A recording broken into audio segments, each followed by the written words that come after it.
Welcome back to Evergreen Aging.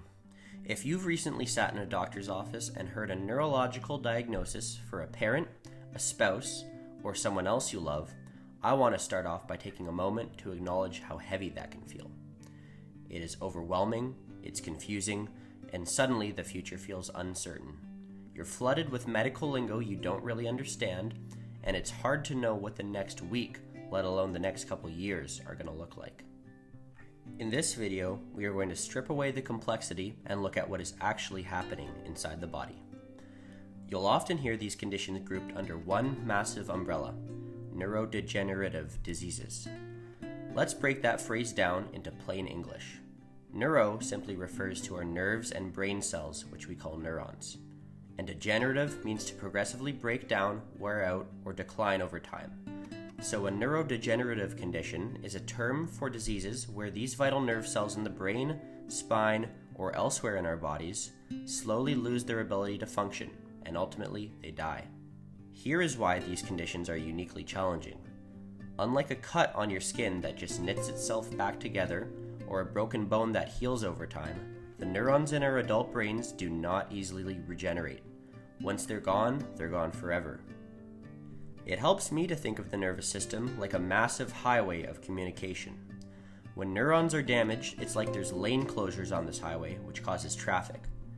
The brain can no longer smoothly send or receive signals. Depending on where and how this damage happens, it can disrupt everything from a person's memories to their physical behavior, emotions, or mobility. To help you navigate this journey with clarity and confidence, today we are breaking down the 5 most common neurodegenerative conditions that you need to know. Number 1, Alzheimer's disease and other dementias. Number 2, Parkinson's disease. Number 3, Amyotrophic lateral sclerosis, which you probably know as ALS. Number 4, multiple sclerosis, which you might know as MS. And number 5, Huntington's disease. We will look at how each one impacts the body, the unique hurdles they present for family caregivers, and what resources are available to support you. Remember, while I double check all the information in these videos, I'm not a doctor. For support or more detailed information, contact a medical professional or check out the links in the description. Let's look at our first condition.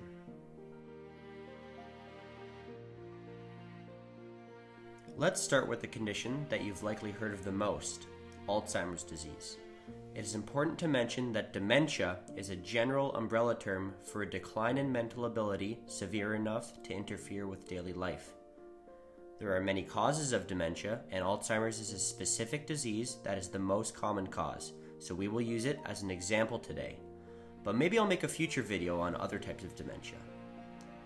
Alzheimer's disease accounts for 60 to 70% of all dementia cases. The scale of this condition in Canada is staggering. There are currently well over 500,000 Canadians living with dementia, and as our population ages, that number is projected to reach 1 million individuals by the year 2030. Behind those numbers are millions of family members stepping into demanding, unpaid caregiving roles every single day. So what is actually happening inside the brain? In Alzheimer's, abnormal levels of naturally occurring brain proteins clump together to form plaques and tangles between neurons. This physically disrupts cell function and eventually causes the brain tissue to shrink significantly. Because of this tissue loss, the symptoms are progressive and non-reversible. It typically begins with short-term memory loss, like forgetting recent conversations or misplacing items in strange spots. But as the disease spreads through different regions of the brain, the cognitive decline deepens. A person may experience severe confusion, significant changes in their personality, and eventually lose the ability to complete familiar daily tasks like dressing themselves or using utensils. For caregivers, dementia requires a massive shift in how you manage daily safety. We often think of this as just a memory issue, but cognitive decline directly impacts physical mobility as well. A person living with dementia may lose their spatial awareness, affecting their balance, or they may forget how to use mobility aids like a walker. Wandering also becomes a very real, very dangerous risk. As a caregiver, you aren't just helping them remember things, you're constantly scanning the environment to prevent falls, securing doors, and managing your own emotional exhaustion. It is a 24-hour job that demands immense patience and flexibility. If you are navigating this with a loved one right now, please hear this. You cannot do it entirely alone, and you shouldn't have to. The Alzheimer Society of Canada is an incredible starting point. They provide local support groups, educational resources, and practical guidance on how to create a safer home environment. I have linked their website in the description below, so you can find your local chapter today.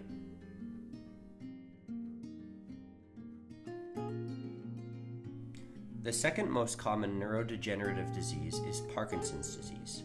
While Alzheimer's primarily begins by affecting cognition and memory, Parkinson's disease initially targets the body's motor functions. Inside the brain, there is a specific area that produces a chemical called dopamine. Dopamine is used in the brain to create smooth, coordinated muscle movements. In Parkinson's, the nerve cells that produce this vital chemical slowly die off. Without enough dopamine, the brain struggles to send clear movement commands to the rest of the body. Currently, this condition affects more than 100,000 Canadians, and as our demographics shift, that number is expected to climb steadily over the next decade. Because of this lack of dopamine, people living with Parkinson's often experience 4 primary mobility symptoms: tremors that usually happen when the body is at rest, slowness of movement, also called bradykinesia, balance issues, and significant muscle stiffness. You may also notice symptoms of dementia or autonomic dysfunction. For caregivers, managing these symptoms isn't just about helping them walk, it impacts their entire day. It means that simple routines like getting out of bed, putting on a sweater, or chewing food are going to take much longer than they normally would. The most important tool you can bring to these tasks is patience. Rushing someone with Parkinson's often increases their anxiety, which can actually make their muscles tense up and become even more rigid, slowing them down. Caring for someone with Parkinson's requires constant adaptation as their physical needs change, but there are excellent networks in place to help you learn these techniques. Parkinson Canada offers incredible patient services, research updates, and support groups for families learning how to safely manage the mobility shifts at home. I've placed their link in the video description for you. Next, we're going to look at a condition that moves very differently, ALS.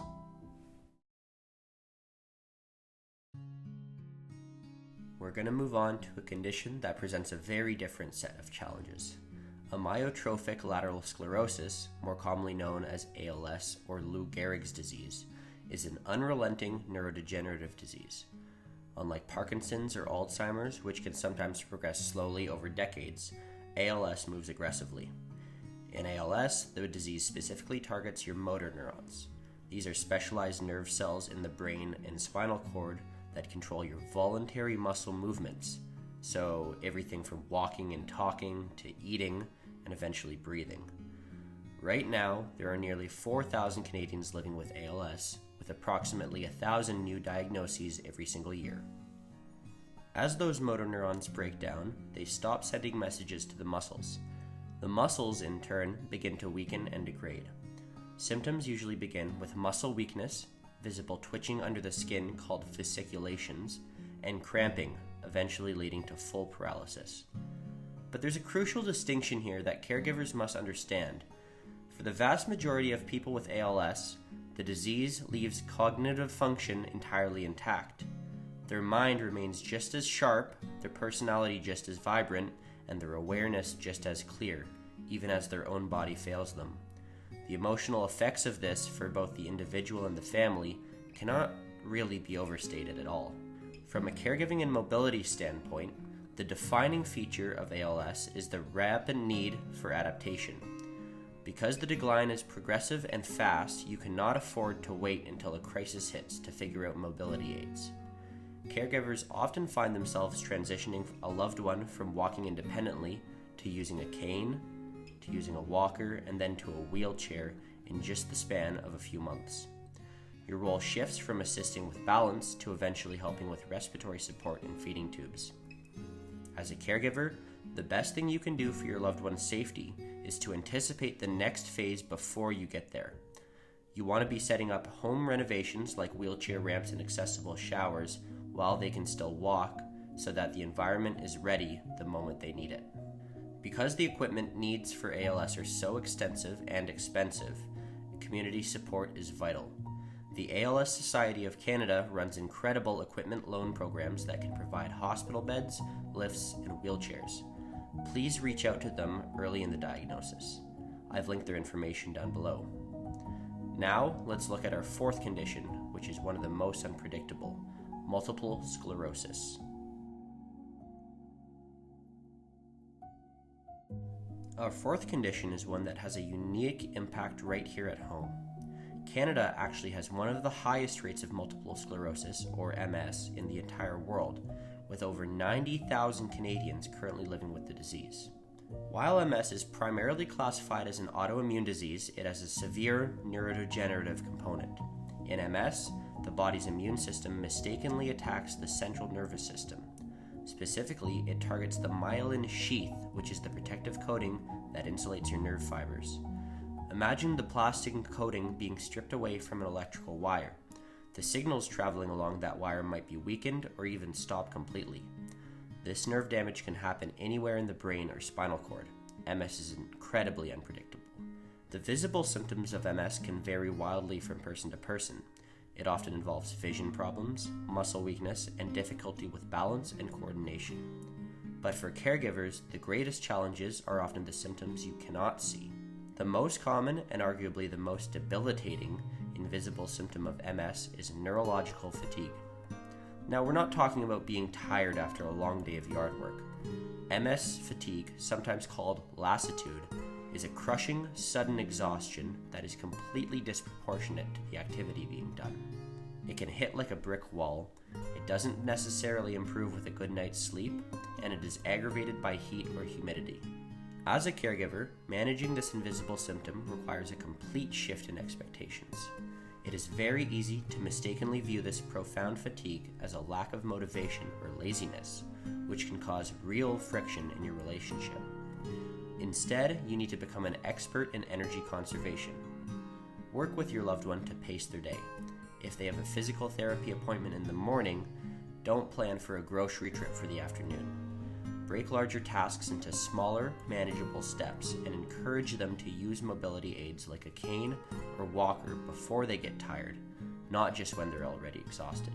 Conserving that energy up front is key to maintaining their safe mobility throughout the entire day. Navigating the unpredictability of MS can feel isolating, but MS Canada is a fantastic resource for learning these energy management strategies and connecting with local support networks.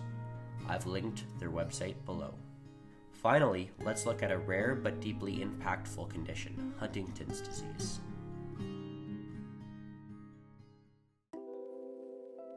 The final condition we are going to cover today is less common, but its impact on families is still huge. Huntington's disease is an inherited genetic neurodegenerative disorder. It is caused by a specific mutation in a single gene, which produces a toxic protein that gradually destroys nerve cells in the brain. Because it is genetic, it heavily impacts entire family trees. If a parent has the gene for Huntington's, each of their children has a 50% chance of inheriting it. While it's less common than Alzheimer's or Parkinson's, affecting about roughly 1 in every 7,000 Canadians, the ripple effect it has across generations makes it important to talk about. The breakdown of neurons in Huntington's creates a complex trio of symptoms. Physically, it often causes uncontrolled dance-like movements known as chorea. This is accompanied by severe cognitive decline affecting memory and decision-making. But what often catches families off guard are the significant psychiatric changes. Long before the physical movements begin, a person might experience severe depression, apathy, or sudden irritability and mood swings. It is incredibly painful to watch a loved one's personality shift so drastically. Caregiving for Huntington's is uniquely demanding because you are balancing that complex trio all at once. From a physical mobility standpoint, these unpredictable movements mean that fall risks are exceptionally high. You should be looking at your home environment through a lens of impact safety. This might mean padding sharp furniture corners, removing glass tables, and eventually using specialized chairs that prevent your loved ones from accidentally thrusting themselves out of their seat. Simultaneously, you are managing their cognitive confusion and providing psychiatric support during outbursts that they cannot control. You need a highly specialized team for this disease.